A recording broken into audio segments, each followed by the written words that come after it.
सुप्रभात बच्चों। आज मैं ले रही हूँ क्लास सेकेंड स्टैंडर्ड। विषय है हिंदी। तो बच्चों, आज से हम स्टार्ट करने वाले हैं रिमझिम टू की ये है किताब आपका।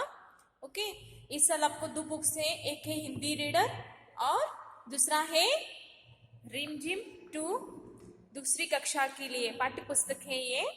तो बच्चों, हमने कुछ दिन पहले हिंदी रीडर में से 2 मैंने लेसन यहाँ लिया है, जैसे कि वर्णमाला और वर्णमाला के उपयोग से शब्द कैसे बनते हैं ये आपको मैंने सिखाया है। ओके बच्चों, तो आज से हम स्टार्ट करने वाले हैं रिमझिम टू। जो लेसन आते हैं इसमें लेसन है, कविता है, कहानियां है। आज से हम स्टार्ट करेंगे। ओके, तो आपके पास भी ये बुक है ना बच्चों, तो खोलिए। थोड़ा इसका आपको परिचय देने वाली हूँ। रिमझिम बुक में हम क्या पढ़ने वाले हैं। ओके, तो रिमझिम बुक में पहला हम पढ़ेंगे बच्चों, यहाँ देखिए पेज नंबर, यहाँ देखो बच्चों, ये पेज खोलिए आप भी। इसमें कई चिन्ह है, चिन्ह यानी कई ऐसे चिन्ह होते हैं जैसे कि यहाँ आपको चित्र दिख रहे हैं, जैसे कि ये लिख रहे हैं, ये खेल रहे हैं, पढ़ रहे हैं।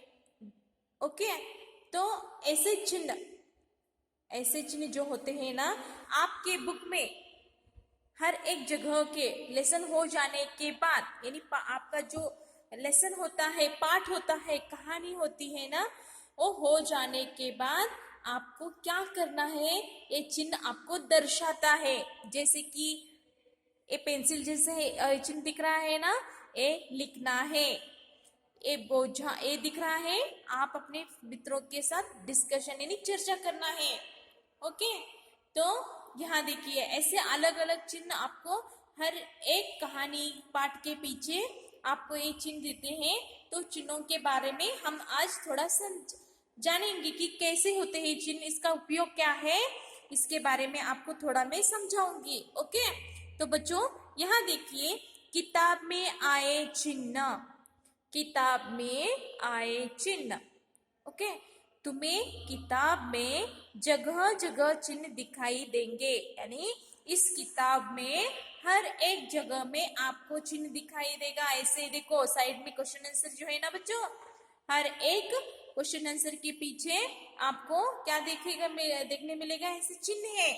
तो इसके जरिए आपको क्या करना है, ये यहाँ देखो, इनका मतलब है यहाँ दिया गया है, यानी ऐसे दिखेंगे ना, इसका जो मतलब है आप समझे कि एक क्या करना है हमें ये चिन्ह देख के। ओके, तो पहले यहाँ देखिए, ये पहला जो है ना बच्चों, नाम, ये दिख रहा है पेंसिल, यानी हर एक क्वेश्चन के पीछे जो ऐसे पेंसिल जैसे चित्र आया ना, तो वहां क्वेश्चन आंसर लिखना होता है, यानी प्रश्न उत्तर उस पाठ्य पुस्तक का लिखना है।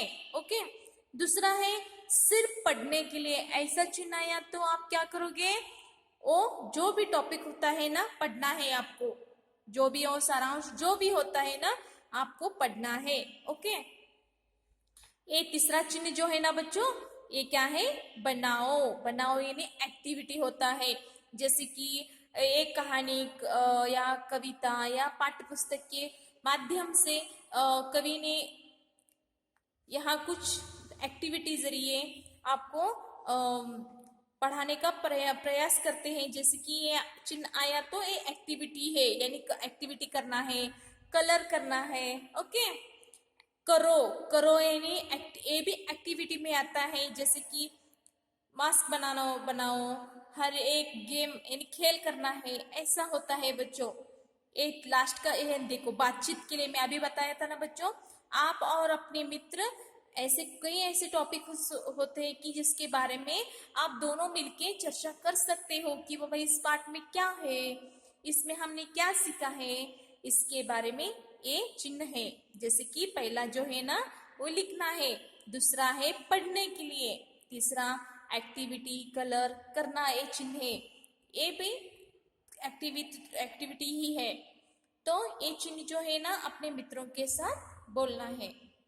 तो ये देखो यहाँ क्या दिया गया है बच्चों, आपको खेल, ये चिन्ह आया तो ऐसे कुछ पाठ यहाँ पीछे यहाँ लेसन के बाद कई ऐसे गेम्स आपको दिए गए हैं, जैसे कि खेलना है, जैसे कि शब्दों का खेल, जैसे कि एक आपको शब्द दिए होते हैं, उसके अनेक शब्द बनाना है, एक खेल के जरिए आपको ये सीखना है। नेक्स्ट, ढूंढो और लिखो। कई जगह ऐसे ढूंढो, यानी आपको खाली जगह दिए होते हैं, तो आपको उस किताब में कौन सा शब्द कहाँ है ये ढूंढकर वहां लिखना है, ये चिन्ह इसके लिए है। तो नेक्स्ट, तुम्हारी कल्पना से, ऐसे यानी थिंकिंग क्वेश्चंस, आपको कोई क्वेश्चन ऐसे पूछे गए होते हैं कि आपको अपने विचार से वो लिखना होता है। थोड़ा आपको, आप बड़े हो गए ना बच्चों, थोड़ा आपको भी थिंकिंग यानी विचार करना है कि इसमें क्या आएगा, ये आंसर क्या आएगा, थोड़ा लिखना है। खोजो यानी आंख बंद करके आपको कोई ऐसे वर्ड्स होते हैं, यानी ऐसे गेम्स होते हैं जो यहाँ आपको दिए गए हैं, वो आपको करना है। चिन्हों के बारे में आपको मैंने थोड़ा समझाया है। ओके बच्चों, तो ये चिन्ह हर वक्त आपको ध्यान में रखना है। ये चिन्ह आ गया तो आप देख सकते हो ये क्या करना है।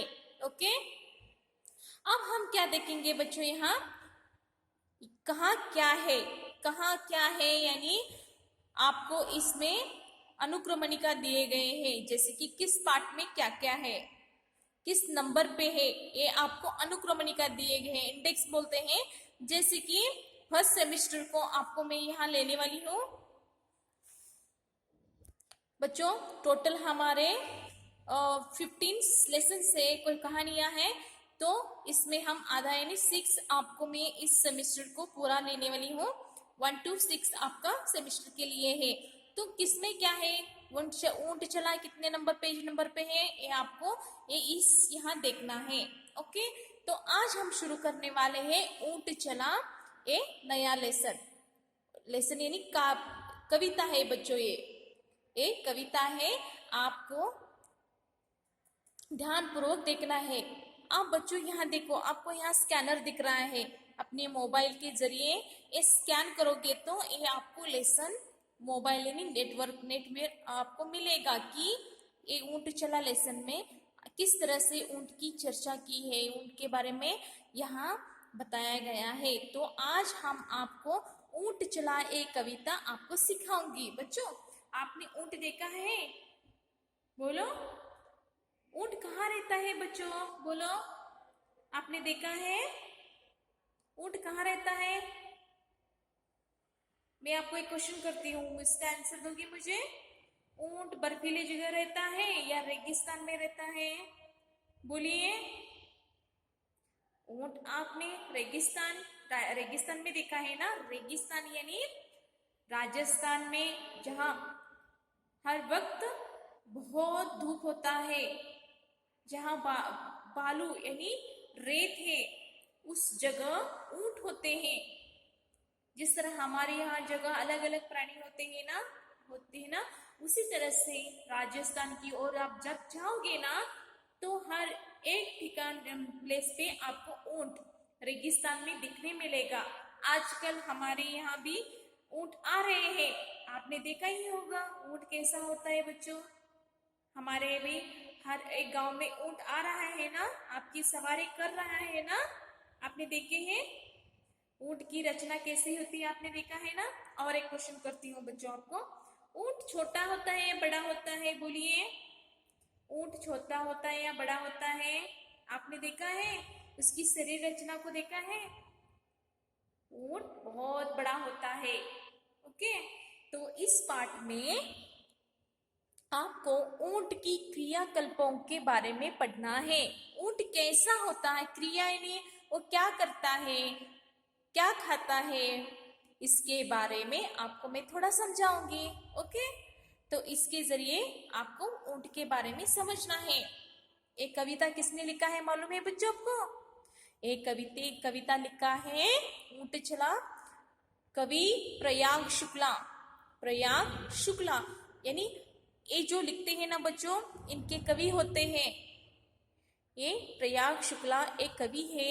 ये बहुत मशहूर यानी बहुत मशहूर कौन है बच्चों? ये कवि है, कथाकार है, कहानी लिखते हैं।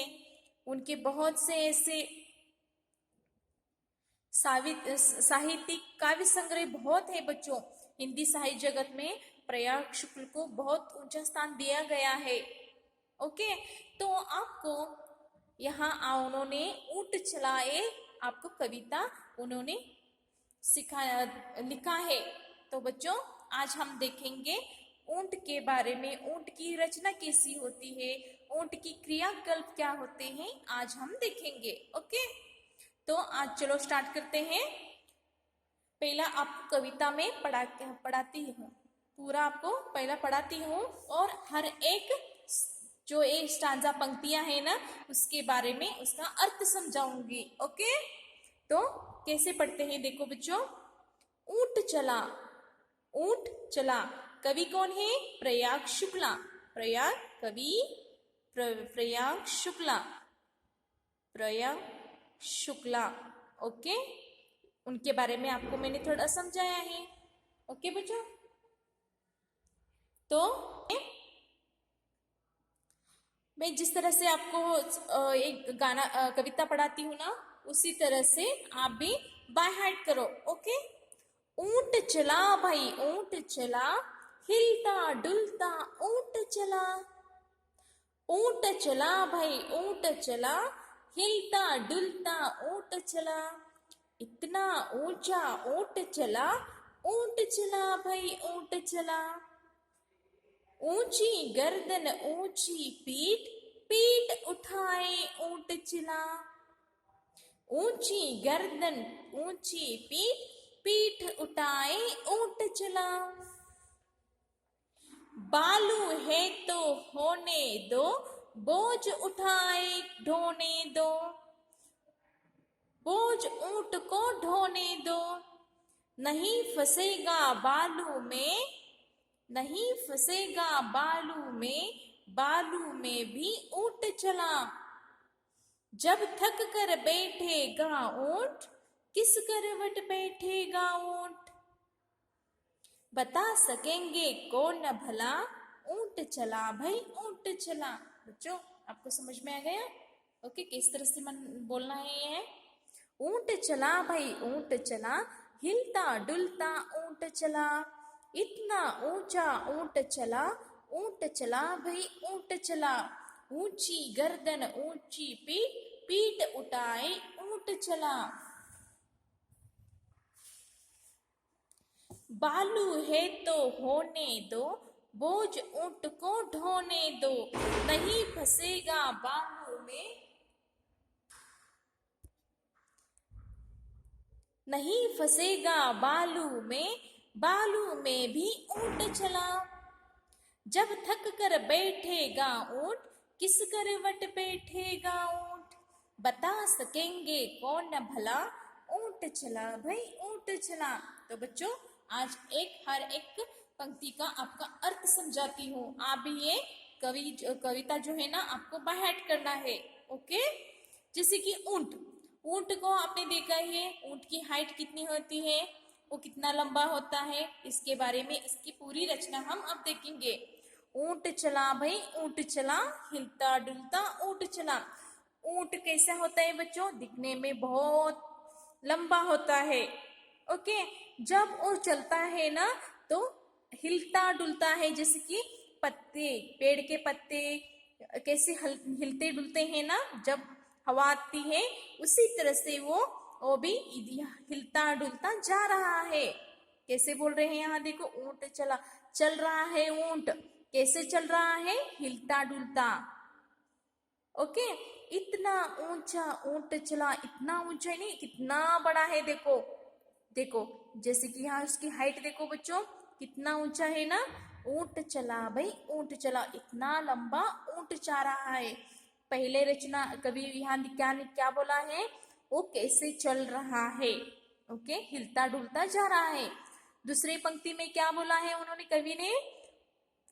इतना ऊंचा ऊंट चला, यानी उसकी हाइट पे उन्होंने बोला है, उनकी लंबाई, इतना बड़ा ऊंट जा रहा है। ऊंची गर्दन ऊंची पीठ, पीठ उठाए ऊंट चला। ऊंची गर्दन, गर्दन यानी यहाँ देखो आपका भी गर्दन होता है ना, ये है देखो ऊंट का भी कैसा आकार होता है, इतना बड़ा होता है। ओके, उसकी गर्दन, ऊंची गर्दन, ऊंची पीठ, यानी इसकी पीठ। ओके, बैक बोलते हैं। पीठ उठाए ऊंट चला, गर्दन के साथ साथ अपना ऊंचा पीठ जो है ना वो भी लेके वो चल रहा है। ओके, तो नेक्स्ट देखो यहाँ, बालू है तो होने दो, बोझ ऊंट को ढोने दो। बालू यानी रेत बच्चों, बालू यानी रेत, जो आपके भाषा मराठी भाषा में वाळू बोलते हैं। ओके, जैसे कि बालू, बालू यानी रेत, रेत यानी मराठी में इसे वाळू बोलते हैं, आप वाळू बोलते हैं। ओके ओके, नेक्स्ट, जैसे कि रेगिस्तान में, यहां देखिए रेगिस्तान में कहीं भी आप जाओगे तो आपको बालू यानी रेत ही मिलेगा। ओके, यहाँ देखो हर एक यहाँ बालू होता है। ओके, वो यहाँ चलने में इतनी तकलीफ होती है बच्चों, लेकिन ऐसे तकलीफ में भी चलना नहीं आता। बालू यानी आप जब उसमें पैर रखोगे तो आपका पैर अंदर ही जाएगा। आपने देखा ही है, आप भी उसमें बालू में खेलते हो ना, तो ये जो ऊंट होता है ना अपनी बोझ को लेकर ऐसे बालू में रेगिस्तान में इजी यानी सहज जाता है। उसमें जो भी आप बोझ दे दोगे ना वो लेके वो जाएगा। बालू है तो होने दो, बोझ ऊंट को ढोने दो। बालू है वो बोझ लेके जाएगा, नहीं फंसेगा बालू में, बालू में भी ऊंट चला। अब बोझ उस पे डाले हो, वो बालू में गिरेगा भी नहीं और थकेगा भी नहीं, वो अपने पीठ पर बोझ लेके जाएगा, वो कहीं फंसेगा नहीं। जब थक कर बैठेगा ऊंट, किस करवट बैठेगा ऊंट। अब वो यहाँ बालू में यहाँ वहां जाएगा तो कैसे बैठेगा, आपको मालूम है। अब यहाँ आपको क्वेश्चन किया है, जब वो थक कर बैठेगा किस करवट बैठेगा, अपना गर्दन पैर इतना लंबा है। ओके, तो थक कर वो करवट से बैठेगा। ओके, बता सकेगा कौन भला, ऊंट चला भाई ऊंट चला।